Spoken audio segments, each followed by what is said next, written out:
إن الحمد لله نحمده ونستعينه ونستغفره ونعوذ بالله من شرور أنفسنا وسيئات أعمالنا. من يهده الله فلا مضل له ومن يضلل فلا هادي له، وأشهد أن لا إله إلا الله وحده لا شريك له، وأشهد أن محمدا عبده ورسوله.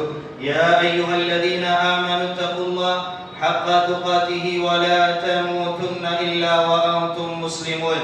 يا أيها الناس اتقوا ربكم الذي خلقكم من نفس واحدة وخلق منها زوجها وبث منهما رجالا كثيرا ونساء، واتقوا الله الذي تساءلون به والأرحام إن الله كان عليكم رقيبا.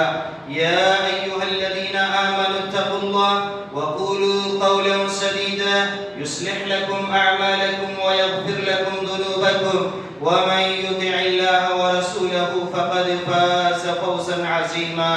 أما بعد فإن أصدق الحديث كتاب الله، وأحسن الهدي هدي محمد صلى الله عليه وسلم، وشر الأمور محدثاتها، وكل محدثة بدعة، وكل بدعة ضلالة، وكل ضلالة في النار.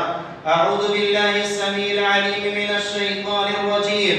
بسم الله الرحمن الرحيم.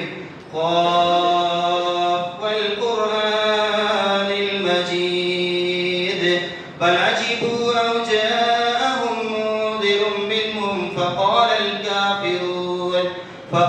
الكافرون هذا شيء عجيب. أإذا متنا وكنا ترابا ذلك رجع بعيد. قد علمنا ما تنقص الأرض منهم وعندنا كتاب حفيظ. بل كذبوا بالحق لما جاءهم فهم في أمر مريج. أفلم ينظروا إلى السماء فوقهم كيف بنيناها وزيناها وما لها من فروج. والأرض مددناها وألقينا فيها رواسي وأنبتنا فيها من كل زوج بهيج، تبصرة وذكرى لكل عبد منيب. ونزلنا من السماء ماء مباركا فأنبتنا به جنات وحب الحصيد، والنخل باسقات لها طلع نضيد، رزقا للعباد. وأحيينا به بلدة ميتا كذلك الخروج. كذبت قبلهم قوم نوح وأصحاب الرس وثمود وعاد وفرعون وإخوان لوط وأصحاب الأيكة وقوم تبع، كل كذب الرسل فحق وعيد. أفعينا بالخلق الأول بل هم في لبس من خلق جديد. وقال الله تعالى في القرآن الكريم: فبما رحمة من الله لنت لهم ولو كنت فظا غليظ القلب لانفضوا من حولك فاعف عنهم واستغفر لهم وشاورهم في الأمر فإذا عزمت فتوكل على الله إن الله يحب المتوكلين. سورة آل عمران آية نمبر 159. وعن عمر بن الخطاب رضي الله عنه قال: قال رسول الله صلى الله عليه وسلم: لو أنكم تتوكلون على الله حق توكله لرزقكم كما يرزق الطير تغدو خماسا وتروح بطانا. رواه الترمذي حدیث نمبر 2344. معزز و محترم بزرگان دین، نوجوانان اسلام، پردہ نشین خواتین اسلام اور عزیز بچوں، آج کی اس خطبہ جمعہ میں جس موضوع کو لے کر کے آپ کے بیچ حاضر ہوا ہوں، موضوع ہے توکل علی اللہ، اللہ پر بھروسہ۔ یہ وہ موضوع ہے جس موضوع کا تعلق ہماری ایمان اور عقیدے سے ہے۔ ایک انسان تبھی ایک اللہ پر اعتماد اور بھروسہ کر سکتا ہے جب اس کا اللہ پر ایمان کامل ہو۔ حالات جیسے بھی ہوں، ایک مومن حالات سے کبھی نہیں گھبراتے، اپنے سارے معاملات اللہ رب العالمین کے سپرد کر دیتے ہیں، کیونکہ جب ہم اور آپ ایاک نعبد و ایاک نستعین اپنی نماز میں پڑھتے ہیں، اے اللہ ہم تیری ہی عبادت کرتے ہیں اور تجھ سے ہی مدد چاہتے ہیں، تو اللہ سبحانہ وتعالی کہتا ہے کہ میرے اس بندے نے اپنے تمام تر معاملات میرے حوالے کر دیے۔ فوض امری فوض الی عبدی، کہ میرے بندے نے اپنے تمام تر معاملات میرے سپرد کر دیے۔ تو یہ توکل علی اللہ کیا ہے، اس کی افادیت اور اہمیت کیا ہے، اس کے فوائد و ثمرات کیا ہیں، اور ایک مومن کی زندگی میں توکل علی اللہ کی کیا اثرات مرتب ہوتے ہیں، اور اخروی اعتبار سے ہمارے لیے توکل علی اللہ کی کیا انعامات رکھے گئے ہیں، اور توکل علی اللہ کے تعلق سے کیا کیا غلط فہمیاں لوگوں میں پائی جاتی ہیں، اور ان کا ازالہ کیسے ممکن ہے۔ انشاءاللہ کوشش رہے گی کہ مختصر وقت میں ان سارے نکات کی مختصراً وضاحت کرتے چلوں۔ آئیے سب سے پہلے ہم اور آپ توکل علی اللہ کا معنی اور مفہوم سمجھتے ہیں۔ توکل کرتے ہیں القیام بالاسباب، اسباب کو اختیار کرنا، اور پھر مسبب الاسباب یعنی اللہ رب العالمین کی ذات پر اعتماد اور یقین رکھنا۔ اسباب اور تدابیر کو اپنانے کے بعد اللہ رب العالمین پر اعتماد اور بھروسہ کرنا، اس کا نام ہے عین توکل، اور اسے کہا جاتا ہے توکل علی اللہ، اللہ رب العالمین پر بھروسہ۔ ایسا نہیں کہ ہم اور آپ ہاتھ پاؤں باندھ کر کے رکھیں اور اللہ رب العالمین پر بھروسہ کریں۔ ایسا نہیں کہ روزی روٹی کے لیے ہم کوشش نہ کریں اور آپ چاہیں کہ روزی روٹی آپ کے منہ تک آ جائے۔ ایسا نہیں کہ آپ مصیبت سے بچ جائیں اور مصیبت سے بچنے کے لیے کوئی تدبیر بھی نہ اپنائیں۔ ایسا نہیں کہ بیماری سے آپ شفا یاب پا جائیں، یہ یقین رکھیں، لیکن شفا یابی کے لیے دوڑ دھوپ بھی نہ کریں۔ اسباب اور تدابیر کو اپنانے کے بعد اللہ رب العالمین کی ذات پر یقین اور اعتماد رکھنا، اسی کا نام ہے توکل علی اللہ۔ آپ دیکھیں ہمارے نبی محمد مصطفیٰ صلی اللہ علیہ وسلم کو توکل کا حکم دیا گیا، اور ساتھ ہی ساتھ توکل کا طریقہ بھی بتایا گیا۔ سورہ آل عمران کی جو آیت کریمہ آپ کے سامنے پڑھی گئی، آیت نمبر 159، اللہ سبحانہ وتعالی بیان فرماتا ہے فَبِمَا رَحْمَةٍ مِّنَ اللَّهِ لِنْتَ لَهُ، اے نبی محترم آپ اللہ رب العالمین کی رحمت کے باعث بڑے رحم دل ہیں، بڑے نرم مزاج کے حامل ہیں۔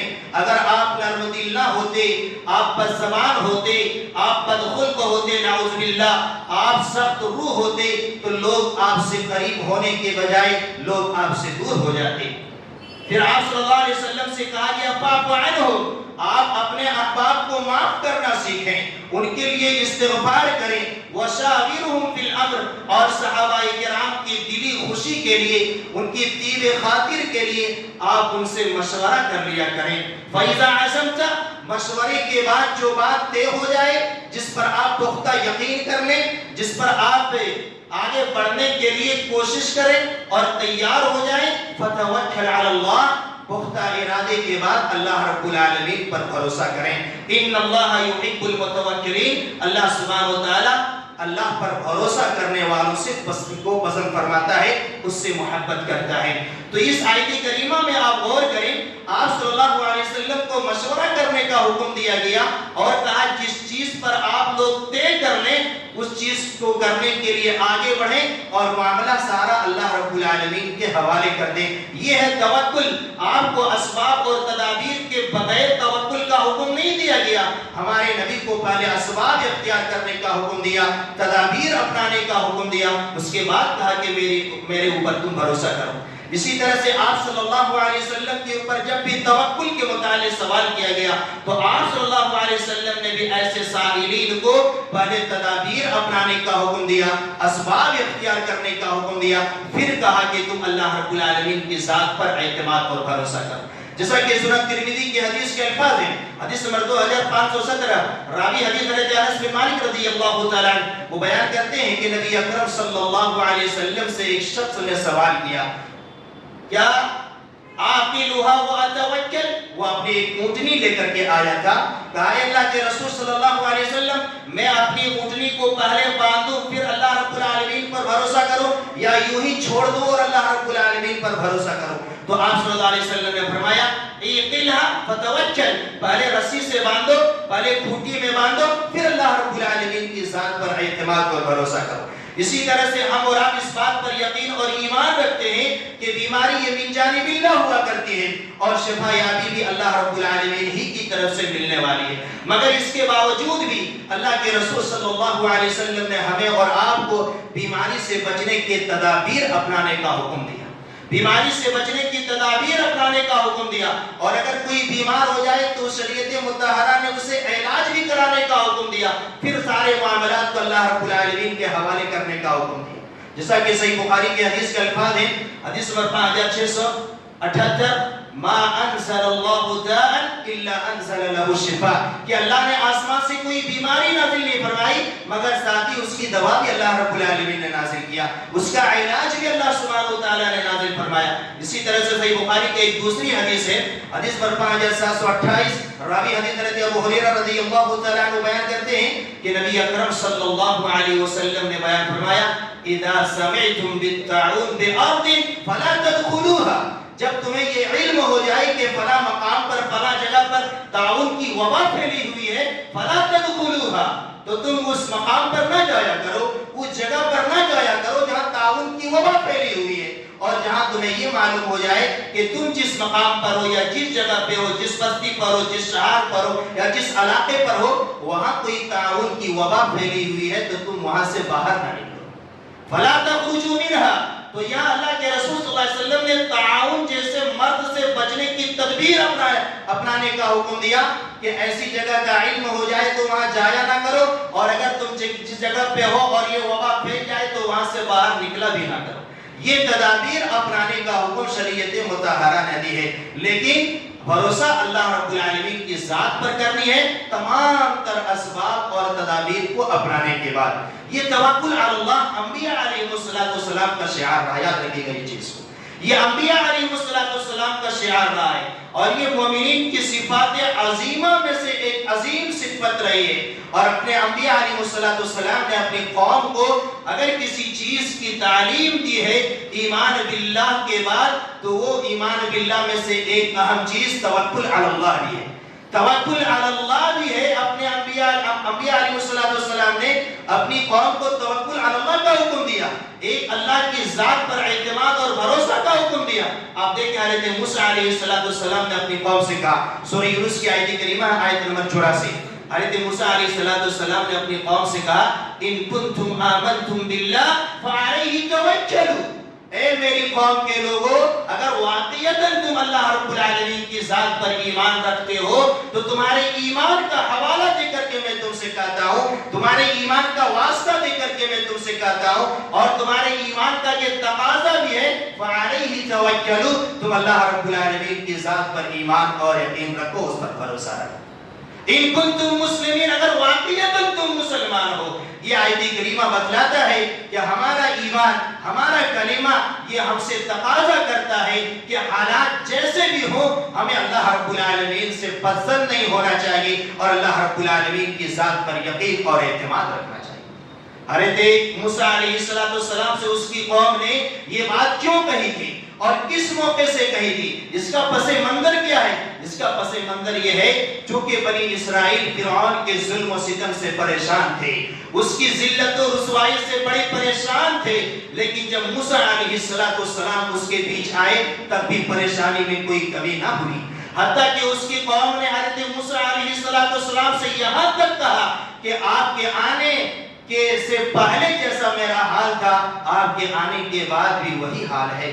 یعنی میں پہلے بھی پریشان تھا اور اب بھی پریشان ہوں. تب حضرت موسیٰ علیہ السلام نے اپنی قوم کو امید دلائی اور کہا کہ اللہ سبحانہ وتعالی حالات کو موڑنے کے لیے کافی ہے اور اللہ رب العالمین تمہیں ظلم و ستم سے نجات دے گا.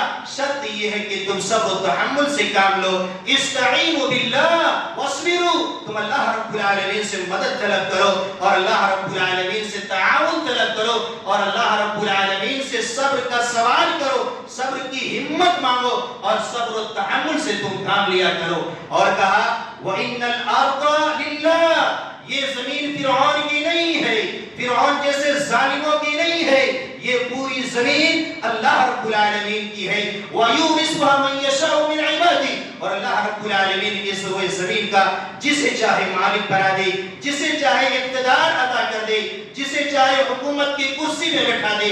اس روئے زمین کا مالک بنانے والا ایک مالک اوپر میں بیٹھا ہوا ہے. اس لیے تم ظلم و ستم سے نہ گھبراؤ, ان تکلیفوں سے اپنے دل کو چھوٹے نہ کرو, اپنی زبان پر حرف شکایت نہ لاؤ, بلکہ صبر و تحمل سے کام لیا کرو اور اللہ رب العالمین کی ذات پر ایمان رکھو. ان کنتم مسلمین. اگر واقعیتاً تمہارا ایمان ہے اللہ رب العالمین کی ذات پر. تو یہ حضرت موسیٰ علیہ السلام کی دعوت تھی اپنی قوم کے تئیں کہ حالات جیسے بھی ہو جائے تم اللہ رب العالمین کی ذات پر ایمان اور بھروسہ رکھو. اگر ہمارا اللہ رب العالمین کی ذات پر ایمان ہو جائے, ایمان کامل ہو جائے اور ہم ہر وقت اللہ رب العالمین پر ہم اور آپ بھروسہ کرنے والا ہو جائے تو اس کا اجر اور ثواب اللہ سبحانہ وتعالی ہمیں اس دنیا میں بھی عطا فرمائے گا اور انشاءاللہ مرنے کے بعد بھی اللہ رب العالمین ہمیں اور آپ کو عطا فرمائے گا. سورہ ترمذی کی جو حدیث آپ کے سامنے پیش کی گئی تھی خطبہ مسنونہ کے بعد, جس کے راوی حضرت عمر بن خطاب رضی اللہ تعالیٰ عنہ, آپ سب کو معلوم ہے حضرت عمر بن خطاب رضی اللہ تعالیٰ کتنے جلیل القدر صحابی رسول تھے. آپ صلی اللہ علیہ وسلم نے فرمایا تھا لو کان بعد نبی, اگر کوئی میرے بعد نبی ہوگا تو وہ حضرت عمر بن خطاب رضی اللہ تعالیٰ عنہ. اس حدیث کے راوی کون ہیں؟ حضرت عمر بن خطاب رضی اللہ تعالیٰ عنہ بیان کرتے ہیں کہ نبی اکرم صلی اللہ علیہ وسلم نے بیان فرمایا لو انکم تتوکلون علی اللہ حق توکلہ. لوگوں اگر واقعیت تم صحیح معنوں پر اللہ رب العالمین پر بھروسہ کرنے والا بن جاؤ لرزقکم کما یرزق الطیر, تو اللہ تعالیٰ تجھے ویسی ہی روزی عطا فرمائے گا جیسے ایک پرندے کو اللہ رب العالمین روزی عطا فرماتا ہے. تغدو خماسا, صبح وہ اپنے گھونسلے سے خالی پیٹ نکلتا ہے لیکن جب واپس آتا ہے تو شکم شیر ہو کر کے واپس آتا ہے.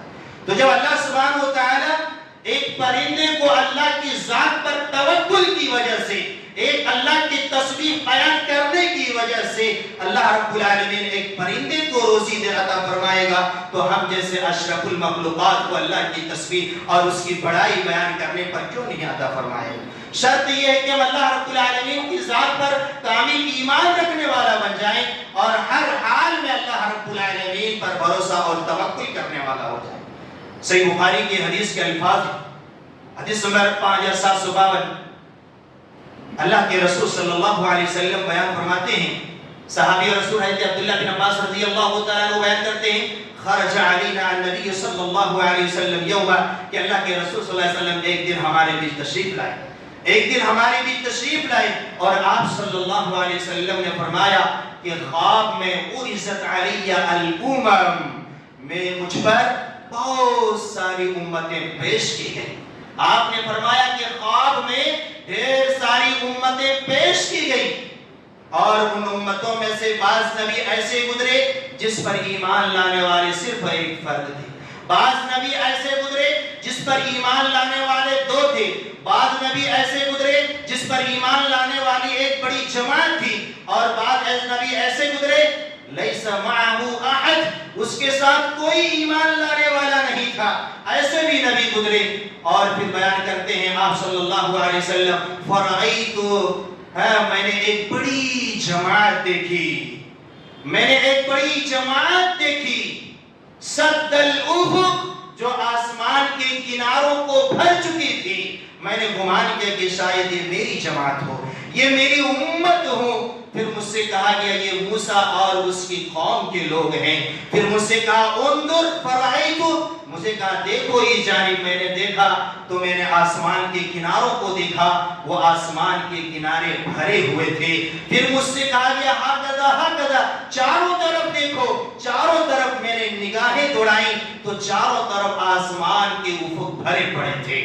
پھر مجھ سے کہا گیا ہؤلاء امتک، اے نبی محترم یہ آپ کی امت ہے. ومع هؤلاء 70,000 يدخلون الجنة بغیر حساب، اور اس بڑی جماعت میں سے 70,000 لوگ ایسے ہیں جو بلا حساب و کتاب کی جنت میں داخل کیے جائیں. آپ جانتے ہیں وہ 70,000 لوگ کون ہیں؟ ان کی صفات کیا ہے؟ ان کی پہچان کیا ہے؟ ان کا تعارف کیا ہے؟ وہ کون لوگ ہیں؟ ان کے کمالات کیا ہیں؟ ان کی خوبیاں کیا ہیں؟ ان کی صفات کیا ہے؟ اللہ کے رسول صلی اللہ علیہ وسلم نے بیان فرمایا ہم الذین لا یتطیرون، یہ وہ لوگ ہیں جو بدفعلی نہیں لیا کرتے. ولا یسترقون، یہ وہ لوگ ہیں جو شرکیہ جھاڑ پھونک نہیں کیا کرتے. ولا یقتون، یہ وہ لوگ ہیں جو داغ نہیں لگاتے. یہ وہ لوگ ہیں وعلی ربہم یتوکلون، جو صرف ایک اللہ پر بھروسہ کرتے ہیں. حضرت عکاشہ بن محصن رضی اللہ تعالی عنہ نے آپ صلی اللہ علیہ وسلم سے پوچھا اے اللہ کے رسول صلی اللہ علیہ وسلم کیا میں بھی ان 70,000 لوگوں میں سے ہوں؟ آپ نے فرمایا نعم، تم بھی ان 70,000 لوگوں میں سے ہو. اللہ تعالیٰ سے دعا ہے یا اللہ ہم سبوں کو بھی ان 70,000 لوگوں میں شامل فرما. یا اللہ ہم سبوں کو ان 70,000 لوگوں میں شامل فرما لے جنہیں تو بلا حساب و کتاب، بلا پوچھ گچھ، بلا کسی سوال اور جواب کے جنت میں داخل کرنے والا ہے. اسی طرح ایک دوسرے صاحب نے آپ صلی اللہ علیہ وسلم سے پوچھا اللہ کے رسول کیا میں بھی انہی میں سے ہوں؟ آپ نے فرمایا سبقک بہا عکاشہ، تم سے سبقت لے گئے حضرت عکاشہ بن محصن رضی اللہ تعالی عنہ. یہ ہے اللہ کی ذات پر بھروسہ کرنے کے برکات، یہ ہے اللہ رب العالمین کی ذات پر بھروسہ کرنے ہیں کہ ثمرات اور فوائد دنیاوی اور اخروی اعتبار سے. اسی طرح سے آئیے چند ایسے واقعات میں آپ کے سامنے رکھتا ہوں، صحابیات کی واقعات رکھتا ہوں، نیک خاتون کی واقعات رکھتی ہوں. الحمدللہ ہمارے اس خطبہ جمعہ میں ہماری مائیں بھی تشریف لائی ہیں، ہماری بہنیں بھی تشریف لائی ہیں. ان کے لیے ایک پیغام ہے کہ آپ مائیں بنیں، ام موسیٰ جیسا مائیں بنیں، آپ بہنیں بنیں، ام موسیٰ جیسا بہنیں بنیں، ہاجرہ جیسا بہنیں بنیں، اور حضرت سارہ علیہ السلام جیسے آپ بننے کی کوشش کریں. ان کی خوبیوں کو اپنے اندر لائیں، ان کے کمالات کو اپنے اندر لائیں. انشاءاللہ جیسے ام موسیٰ کو مقام عطا کیا گیا، ہاجرہ کو مقام عطا کیا گیا، سارہ کو مقام عطا کیا گیا، آپ کو بھی ویسے ہی اعلیٰ مقام پر فائز کیا جائے گا انشاءاللہ العزیز. حضرت ام موسیٰ کے بارے میں دیکھیں ان کا اللہ کی ذات پر کتنا بڑا اعتماد تھا، کتنا یقین تھا اللہ کی ذات پر کہ میرا معصوم بچہ، میرا دودھ پیتا بچہ، اللہ اس کی حفاظت فرمائے گا. ام موسیٰ کو وحی کی گئی، سورہ قصص کی آیت کریمہ ہے، آیت نمبر 7 وَأَوْحَيْنَا إِلَىٰ أُمِّ مُوسَىٰ أَنْ أَرْضِعِيهِ. اللہ تعالیٰ فرماتا ہے ہم نے ام موسیٰ کے دل میں یہ بات ڈال دی، ہم نے ام موسیٰ کے دل میں یہ بات ڈال دی کہ تم اپنے بچے کو موسیٰ علیہ السلام کو دودھ پلاؤ، بلا خوف و خطر دودھ پلاؤ. جب تمہیں ڈر لگنے لگے فَأَلْقِيهِ فِي الْيَمِّ، تو اسے سمندر میں ڈال دینا. آپ بتائیں ایک ماں جو اپنے بچے کو تڑپتا ہوا دیکھ نہیں سکتی، ایک ماں جو راتوں بھر اپنے بچے کو سینے سے لگا کر سوتی ہے، خود بھیگے بستر پر سوتی ہے، وہ ماں کون سا دل لے کر کے اپنے معصوم بچے کو، دودھ پیتے بچے کو سمندر میں ڈالنے کے لیے تیار ہو جائے گی؟ لیکن رب کی جانب سے حکم تھا جب تک دودھ پلانا ہے پلاؤ. لیکن جب فرعون کا خطرہ سامنے آ جائے، جنہوں نے اسی بچے سے بچنے کے لیے لاکھوں بچوں کی گردنیں اڑا دی، جنہوں نے اسی بچے کے ڈر کی وجہ سے کئی بچوں کو ذبح کر ڈالا تھا۔ اللہ سبحانہ و تعالیٰ کی قدرت کو دیکھے، وہی بچہ اسی کی حکومت میں پلتا ہے، وہی بچہ اسی کے زیر نگرانی پرورش پاتا ہے، اور اس کی ماں دودھ پلاتی ہے، اور ماں تنخواہ فرعون سے وصول کرتی ہے، ماں تنخواہ فرعون سے وصول کرتی ہے۔ جس شخص نے کئی بچوں کو ذبح کر ڈالا، جس شخص نے کئی بچوں کو مار ڈالا، اللہ رب العالمین کے حکم کی وجہ سے وہ سمندر میں ڈال دیتی ہے، اور اس کے پیچھے پیچھے اس کی بہن چلتی ہے۔ پھر جب آل فرعون اسے اٹھاتا ہے تو فرعون کی بیوی کہتی ہے قرۃ عین لی ولک، اے سرتاج اے وقت کا فرعون، یہ میری آنکھوں کا بھی ٹھنڈک ہوگا یہ بچہ، اور تیری آنکھوں کا بھی ٹھنڈک ہوگا۔ لا تقتلوہ، تم اس بچے کو قتل مت کرنا، تم اس بچے کو قتل مت کرنا۔ عسیٰ ان ینفعنا، شاید اس بچے سے ہمیں فائدہ مل جائے، او یتخذہ ولدا، یا ہم اس بچے کو اپنا بیٹا بنا لیں۔ اس سے معلوم ہوتا ہے کہ فرعون اولاد کی نعمت سے محروم تھا، اس کے پاس سب کچھ تھا لیکن اولاد کی نعمت سے محروم تھا۔ اسی لیے بیوی نے کہا میں اس بچے کو اپنا بیٹا بنا لوں گا، میں اس بچے کو اپنا بیٹا بنا لوں گا۔ ہاں، جب بچہ بھوک کے مارے تڑپنے لگتا ہے، بلکنے لگتا ہے، کسی دائیا کا منہ نہیں لگتا ہے، دائیا کے دودھ کا منہ نہیں لگاتا ہے، تو پھر پریشان ہو جاتا ہے۔ اس کی بہن سارا مادرہ دیکھ رہی ہوتی ہے، اس کی بہن کہتی ہے میں تجھے ایک ایسے گھرانے کی نشاندہی نہ کروں جو گھرانہ اس بچے کی پرورش کرے گا، اور جو گھرانہ وَهُمْ لَهُ نَاصِحُونَ، وہ گھرانہ اس بچے کے لیے خیرخواہ بھی ہوگا، خیرخواہ بھی ہوگا۔ چنانچہ وہ دوڑی دوڑی جاتی ہے، اسے اجازت ملنے پر اپنی ماں کو واپس لاتی ہے اور ماں کا دودھ پینا شروع کر دیتا ہے۔ فرعون کہتا ہے کہ تم میرے اس محل کے اندر رہ کر کے اس بچے کی پرورش کرو۔ اس کی ماں کہتی ہے نہیں، میں اپنے خاوند کو نہیں چھوڑ سکتی، میں اپنے بچے کو نہیں چھوڑ سکتی۔ پھر بچہ ساتھ میں واپس آتا ہے، ساتھ میں واپس آتا ہے، جو کہ اللہ سبحانہ و تعالیٰ نے یہ وعدہ کیا تھا اِنَّا نَرَادُّوهُ، ہم اسے تیرے واپس کریں گے، تیرے گود میں پھر اسے لا کر کے ڈالیں گے، اور ہم اسے پیغمبروں میں سے بنائیں گے۔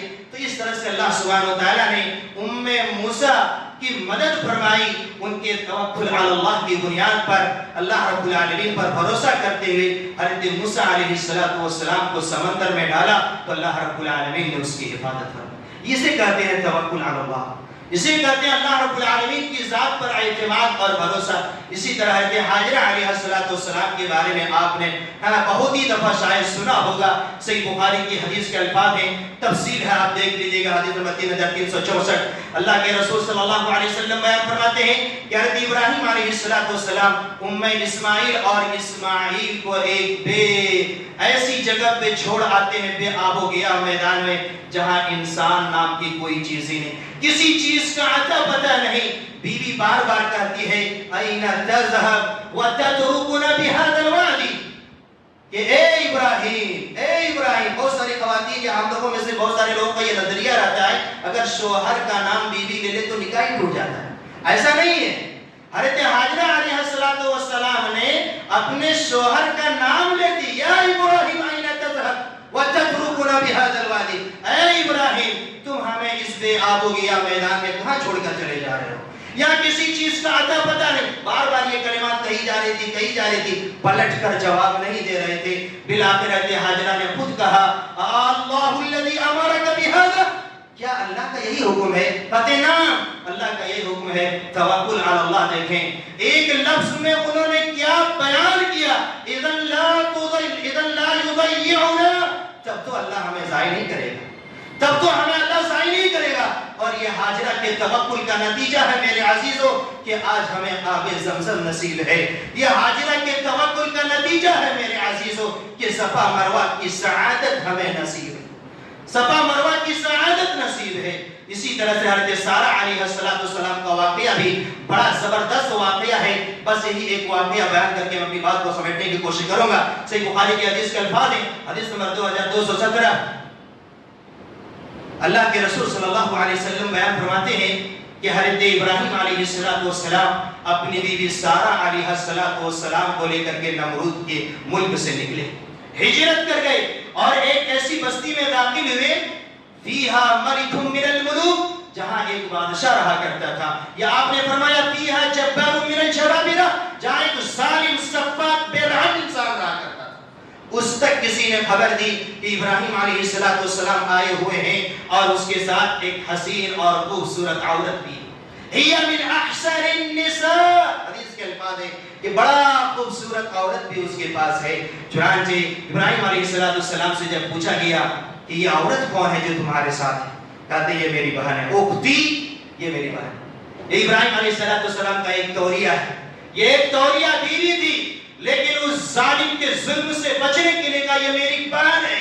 پھر حضرت سارہ علیہ السلام سے سارا واقعہ حضرت ابراہیم علیہ السلام بیان کرتے ہیں کہ دیکھو میں نے تجھے کہا ہے کہ تم میری بہن، تم میری بہن ہو، اور واقعتاً تم میری بہن ہو، ایمانی رشتے کی بنیاد پر، ایمانی رشتے کی بنیاد پر تم میری بہن ہو۔ اور یہ بھی سنو، اس زمین میں میرے اور تیرے علاوہ کوئی کلمہ پڑھنے والا نہیں، کوئی مسلمان نہیں ہے، کوئی مومن نہیں ہے، اگر وہ پوچھے تو مجھے جھوٹا مت ثابت کرنا۔ چنانچہ حضرت سارہ علیہ السلام کو جب اس ظالم اور سفاک بے رحم انسان نے بلایا تو غلط نیت سے، غلط ارادے سے سارہ علیہ السلام کی جانب بڑھا اٹھا۔ حضرت سارہ علیہ السلام اٹھتی ہے، نماز پڑھتی، وضو بناتی ہے اور نماز پڑھتی ہے اور دعا کرتی ہے۔ کیا دعا کرتی ہے؟ اللہ کی ذات پر اعتماد کتنا ہے اور اللہ کو کس چیز کا واسطہ دے کر کے اللہ سے سوال کر رہا ہے؟ اپنے ایمان کا واسطہ دے رہی ہے، اپنے عقیدے کا واسطہ دے رہی ہے، اپنی طہارت کا واسطہ دے رہی ہے، اپنے ایمان باللہ کا واسطہ دے رہی ہے، اپنے ایمان بالآخرت کا واسطہ دے رہی ہے، اپنے ایمان بالرسول کا واسطہ دے رہی ہے۔ کہتی ہے اللہ اللہم ان کنت آمنت بکتابک وبرسولک وَأَحْسَنْتُ فَرْجِي إِلَّا عَلَى زَوْجِي فَلَا تُسَلِّطْ عَلَيَّ هَذَا الْكَافِرِ۔ اے اللہ، اگر تو جانتا ہے کہ میں واقعیتاً تجھ پر ایمان رکھتی ہوں، میں واقعیتاً تیرے رسول پر ایمان رکھتی ہوں، واقعیتاً میں نے اب تک اپنی شرمگاہ اور عزت کی حفاظت کی ہے، فَلَا تُسَلِّطْ عَلَيَّ هَذَا الْكَافِرِ، تو اس کافر کو میرے اوپر مسلط نہ کرنا۔ کوئی اور نہیں ہے، وہ ظالم انسان ہے، اور حضرت سارہ علیہ السلام تنہا ہے، لیکن اللہ پر اعتماد دیکھیے، اور اللہ پر اعتماد کرتے ہوئے اپنی ایمانیات کا واسطہ دے کر کے اللہ تعالیٰ سے سوال کرتی ہے۔ اس دعا کا نتیجہ کیا ہوا جانتے ہیں؟ فَعُدْ حَتَّى رَكَضَ رِجْلِهِ بِرِجْلِهِ، وہ دھڑام سے گرا حتیٰ کہ اپنا پاؤں مارنے لگا۔ جس طرح سے جانور کو ذبح کیا جاتا ہے، اس کی روح نکلتی ہے، اپنا پاؤں زمین پر مارتا ہے، رگڑتا ہے، ویسے ہی وہ ظالم انسان دھڑام سے گرنے کے بعد اپنا پاؤں چلانے لگا۔ حضرت سارہ کو ڈر لگ گئی کہ کہیں اگر یہ مر گئے تو لوگ اس کے قتل کا الزام میرے سر رکھ دے گا کہ سارہ نے اسے قتل کر دیا ہے۔ کہتے یا اللہ اسے موت مت دینا۔ جب وہ پھر صحیح ہوتا ہے، پھر وہی رویہ اختیار کرتا ہے، سارہ پھر دعا کرتی ہے، پھر وہ دھڑام سے گرتا ہے۔ اسی طرح جب تیسرا دفعہ ہوتا ہے تو وہ ظالم انسان کہتا ہے واللہ ما ارسلت الا شیطانا، اپنے اس شخص سے کہتا ہے تم نے میرے پاس ایک حسین عورت کو نہیں لایا ہے، شیطان کو لایا ہے۔ واللہ ما ارسلت الا شیطانا، تم نے میرے پاس ایک شیطان کو لایا، جاؤ اسے ابراہیم کے حوالے کر دو اور حضرت حاجرہ کو ان کی خدمت کے لیے دے دو۔ جب حضرت سارہ علیہ السلام آتی ہے ابراہیم علیہ السلام کے پاس تو کہتی ہے اشعرت ان اللہ کبت الکافر، کہ آپ نے دیکھا